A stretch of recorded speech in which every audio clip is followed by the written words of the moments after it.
faktor inilah yang bisa disebut coba dimanfaatkan oleh Pak Denny Indrayana. Nah, setelah melontarkan beberapa isu yang menimbulkan perdebatan publik, Pak Denny kemudian merilis surat terbuka. Nulis surat terbuka yang dibaca di media dan publik bisa membaca semua. Lah intinya, dia mengaku menjadi calon legislatif DPR RI dari Partai Demokrat. Nah, ngarep ngono ta. Muter-muter loh.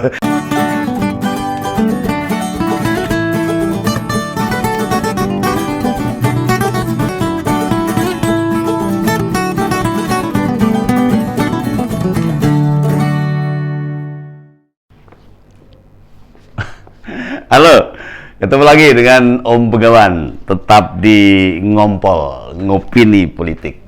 Salam sejahtera, salam rahayu. Kita bicara lagi tentang masalah politik seputar Pilpres. Nah, ini melihat makin meningkatnya kekesalan Pak Denny Indrayana ini pada pemerintah. Ya tentu membuat kita penasaran loh. Selama 8 tahun Pak Jokowi menjadi presiden itu diem saja waktu itu. Nah ini kurang dari 18 bulan Pak Jokowi mau mengakhiri jabatannya. Loh ini ada apa nih kok tiba-tiba apa saja ditimpakan ke Pak Jokowi. Lah memangnya presiden Indonesia memimpin itu tidak diawasi ya begitu sak karepe dhewe gitu loh. Nah, itu tuduhannya macam-macam ini Pak Mas Denny Indrayana. Ini rupanya ini ada gajah di balik batu.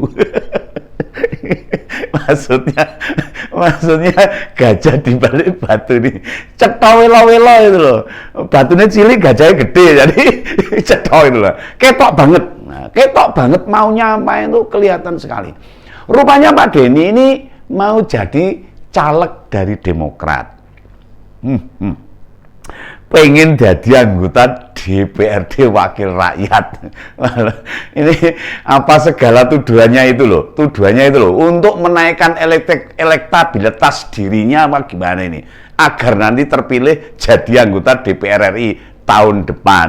Oh, ini aneh-aneh aja nih Mas Denny Indrayana. Dalam analisis yang kemudian dilihat dari berbagai aspek, kerasnya narasi-narasi yang dibangun Pak Denny melebihi kerasnya pernyataan Mas Ahaye.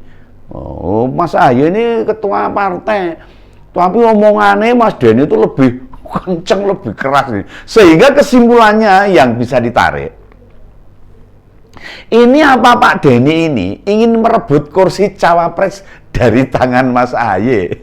Ini menurut prediksi Om Begawan loh, ndak nuduh loh ini. Nah, jadi berlomba-lomba siapa yang paling berani melawan Pak Jokowi ben ketok di mata masyarakat. Nah, walaupun datanya salah, sebenarnya yang nyerang Pak Jokowi kan bukan hanya Pak Denny. Sebenarnya bukan Pak Denny, buahnya itu yang nyerang ini. Itu ada Pak Refli Harun. Ada Pak Rocky Gerung yang terus-terus mendungung-dungungkan Pak Jokowi waktu itu. Nah ya hanya mereka itu tidak diperhitungkan masyarakat karena wis bendino ngelek-elek Pak Jokowi dan masyarakat sudah nggak percaya. Apalagi dianggap layak jadi calon pemimpin saya enggak itu loh. Nah Pak Denny itu melihat peluang. Pak Anies bingung memilih pendampingnya ini, kita lagi bimbang, bingung gitu loh. Siapa yang bisa mendampinginya? Nah, dibaca dari logika maupun nalar politik yang dibangun, Pak Anies menyukai wakil yang berani dan keras kepada Presiden Jokowi. Wah, ini mau tiru-tiru nih apa yang diomongkan Pak Jokowi. Calon pemimpin itu harus bernyali dan berani dan bernyali. Tiru-tiru ini. Nah, ini juga berasal dari orang-orang yang dekat dengan istana. Nah, kenapa begitu? Nah, agar masyarakat merasa orang yang dekat presiden saja bergabung ke Pak Anies. Oh, kesannya seperti itu. Oh, temennya Pak Presiden aja deket Pak Anies, oh, apalagi yang lain. Itu cara-cara yang ya itu prediksi Pak Begawan loh, itu Om Begawan loh. Artinya memang ada masalah dalam kepemimpinan presiden selama ini. Nah, ada masalah. Narasi itu sempat dimunculkan ke media loh. Dengan adanya pemberitaan cawapres Koalisi Perubahan memiliki efek kejut. Jadi kalau dari kemarin itu cawapresnya katanya efek kejut itu yang terkejut ya siapa tuh. Namun sebelum berhasil membujuk kandidat itu, justru Koalisi Perubahan yang terkejut sendiri. Yang terkaget-kaget sendiri. Nah, karena dua nama yang mereka inginkan itu menolak semua tawaran itu. Nah, jadi terkejut benar.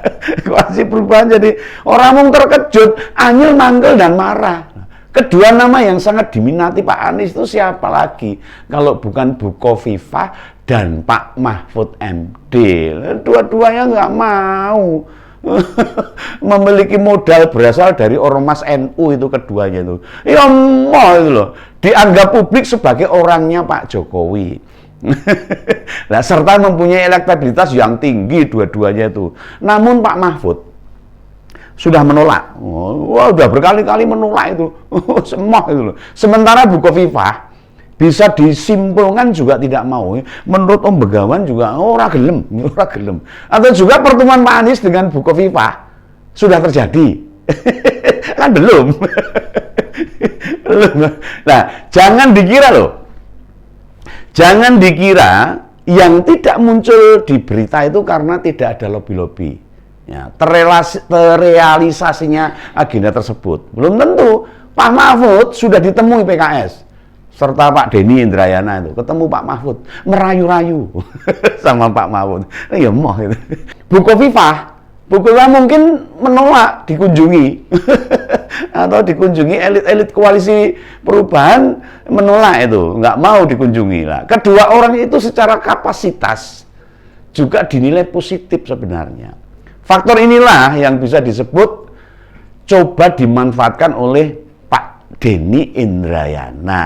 Nah, setelah melontarkan beberapa isu yang menimbulkan perdebatan publik, Pak Denny kemudian merilis surat terbuka.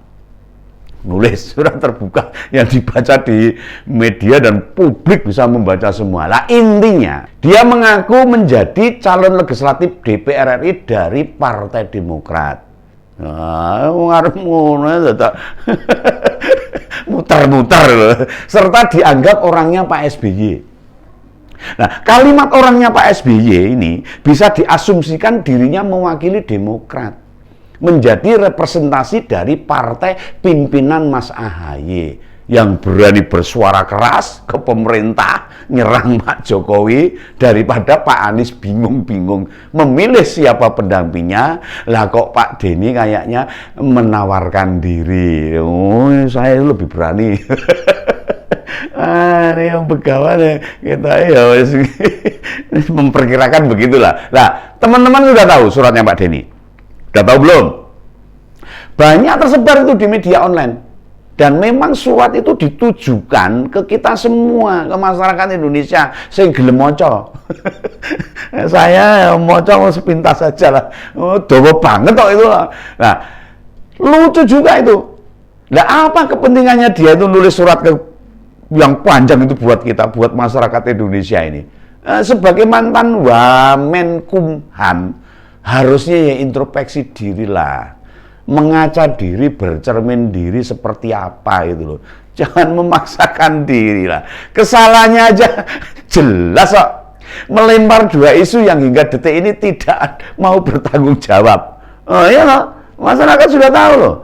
Dua hal yang dia isukan itu sampai sekarang Pak Denny nggak mau bertanggung jawab. Pertama, menyebut MK, Mahkamah Konstitusi akan menyetujui perubahan sistem pemilihan proporsional kembali ke tertutup. Wah, marahi rame tok itu. Menggantikan proporsional terbuka yang saat ini sudah berlangsung. Padahal Mahkamah Konstitusi sendiri belum membahas hasil dari hasil sidang yang sudah digelar oleh 9 hakim Mahkamah Konstitusi itu. Wah, akhirnya kan ribut itu masyarakat di Indonesia ini, termasuk partai politik dan caleg-calegnya, bingung dewe-dewe. Dan Mas Denny Indrayana nggak mau bertanggung jawab itu. Nah, isu kedua, dia meminta DPR itu memecat Pak Jokowi. Wow, ora kekendelan. Atas berbagai hal itu, mengintervensi parpol yang tidak nurut presiden katanya. Atau cawe-cawe Pilpres tahun depan. Nah, itu tuduhan kedua nih. Lah Pak Jokowi sudah menjelaskan loh. Konteks cawe-cawenya seperti apa, wis digamblang dan masyarakat sudah paham. Ini harusnya mengambil sisi positifnya. Kalau Pak Denny mengambil sisi negatifnya, ya jangan salahkan kami warga ini. Ya jenengannya mau harus golek-golek tok gitu loh. Ya kita kalau mengambil sisi positifnya, Pak Jokowi itu benar untuk cawe-cawe dalam hal untuk keamanan, kenyamanan, dan keberlanjutan untuk Pilpres dan Pileg tahun 2024. Nah, bukankah berbeda pendapat itu hal biasa, Pak Denny? Biasa itu, nggak usah usrak gitu loh, nggak usah galau gitu loh. Surat Pak Denny itu panjang banget loh, panjang itu, kayak koran loh yang nulis surat itu. Bikin males itu membaca. Masyarakat yang nggak mau membaca panjangnya itu, apalagi sampai menjelaskan kenapa dia harus jadi caleg. Isinya itu curhat itu mesti. Termasuk menjelaskan kekalahannya di Pilgub Kalimantan Selatan 2020 yang lalu itu. Curhat lagi nih. Katanya tidak punya partai dan tidak punya modal. Orang di partai, orang di modal nyalon ke gubernur ngopo. Malah jadi lucu nih. Curhat ya sama masyarakat ya. Tapi bukan calon independen. Bukan calon independen tapi nggak punya partai, nggak punya modal nyalon kayak namanya apa itu? Melainkan diajukan oleh Demokrat katanya dalam curhatnya di surat itulah. Gerindra dan P3 itu gabung koalisi itu menyalonkan Pak Denny Indrayana. Lantas juga menjelaskan loh bahwa Pak Denny itu memilih mendukung Pak Anies dalam suratnya. Wow, ya rapopo, nggak apa-apa loh. Katanya insting politiknya dan nuraninya itu memilih bersanding dengan orang-orang yang saat ini dizalimi. Sopo dizalimi? Karpet dewe dizalimi. Memangnya siapa yang menzalimi Pak Anies itu siapa? Pak Jokowi. Kapan dizalimi? Bentuknya seperti apa menzalimi? Ingat loh Pak Denny, menteri yang diberhentikan saat Pak Jokowi jadi presiden itu bukan hanya Pak Anies loh. Banyak itu. Mereka diberhentikan juga tidak semua karena kasus. Ada yang berdasarkan penilaian Pak Jokowi kinerjanya rapi. Kurang baik. Sebagai pengacara internasional loh jenengan itu. Mestinya kan juga paham. Jabatan menteri itu kewenangan presiden, hak prerogatif presiden. Lah kok situ mau ngatur-ngatur sama presiden, memangnya Anda siapa? Opo baik Pak Jokowi apa gimana? Nah zaman Pak SBY biasa aja tuh, menteri diganti di reshuffle biasa. Kenapa Anda gak ribut waktu itu? Nah ketika Pak Jokowi ganti menteri jenengan protes loh. Nah, Pak Denny itu juga mengaku tuh dalam suratnya tuh. Ketika menawarkan jasa hukum ke salah satu parpol disetujui asal tidak mendukung Pak Anies. Apa iya beneran? Wah payah ya kalau gini. Nah sebut saja apa nama parpolnya. Jangan hanya ngomong parpol tanpa nama. Ayo yang jantan Pak Denny. Nah kita butuh tahu tuh parpol mana itu yang mengatakan seperti itu. Kalau yang Anda tawari itu parpol non koalisi perubahan, ya wajar meminta begitu. Ya sak mestine. Lah mereka tidak mendukung Pak Anies kok. Masa bayarin orang yang mendukung lawannya? Ya mah itu kacau banget itu logikanya Pak Denny Indrayana ini. Kacau ini. Lah misalnya Anda menawari Gerindra. Nah enak konyol itu kalau menawari Gerindra itu. Bayar Anda mahal kok Anda enak-enakan didukung orang lain. Ya nggak mau yang dukung. Kecuali yang Anda tawari itu perusahaan, ormas, perguruan tinggi, atau artis yang bukan caleg parpol. Itu baru logika Anda masuk. Nah mereka kan tidak berkepentingan langsung atas siapa Presiden Indonesia nanti. Sopo wes pokoknya mereka akan jalan. Makanya ini agak-agak rodo-rodo aneh ini, tingkah laku pakar hukum internasional satu ini. Daripada buat isu-isu yang meresahkan. Ya sudahlah, bantu saja itu Pak Anies itu. Kasihan itu. 8 bulan cuma milih pendamping aja ora tahu rampung loh. Kasihan itu, didampingi, dikasih tahu, kasih masukan Pak Denny sama Pak Anies itu. Pasti sulit untuk memilih loh.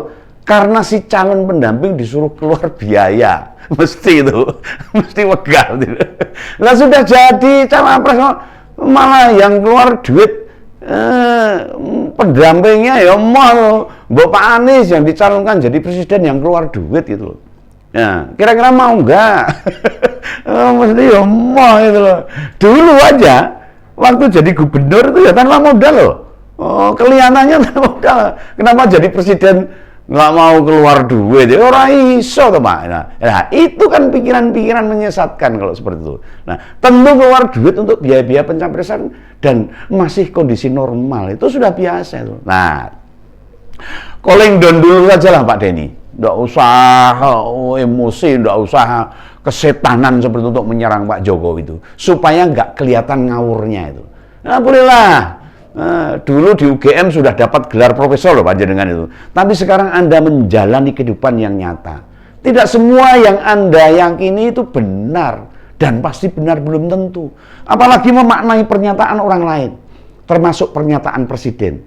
Lah Pak Denny kan tidak day to day di istana, gak bersama beliau kan, tidak tiap hari dengan Pak Jokowi, pasti tidak paham apa yang sesungguhnya dihadapi. Nah, jangan sok tahu lah, sok paling mengerti, sok paling paham, lalu menghakimi apa yang terlihat oleh kita.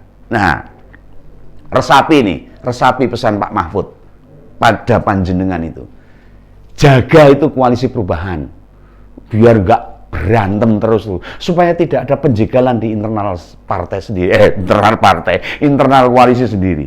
Tanya tuh, apa kepentingan Mas AHY ketika mau bertemu dengan Mbak Puan? Ya kalau mau bergabung dengan PDIP, ya silakan. Pak Denny peringatkan itu sama Mas AHY, ojo gelem gabung dengan PDIP. Mosok sudah capek-capek belain Pak Anies, ujung-ujungnya malah koalisi dengan PDIP. Itu dikandani, dikasih tahu, nanti mau ditaruh di mana itu muka panjenengan tuh kalau sampai Mas AHY pindah koalisi dengan PDIP. Apa mau dititipkan ke saya mukanya? Ya udahlah kalau begitulah. Sampai jumpa lagi dengan ngompol-ngompol berikutnya, tetap di Ngopini Politik. Sampai jumpa. Salam Begawan.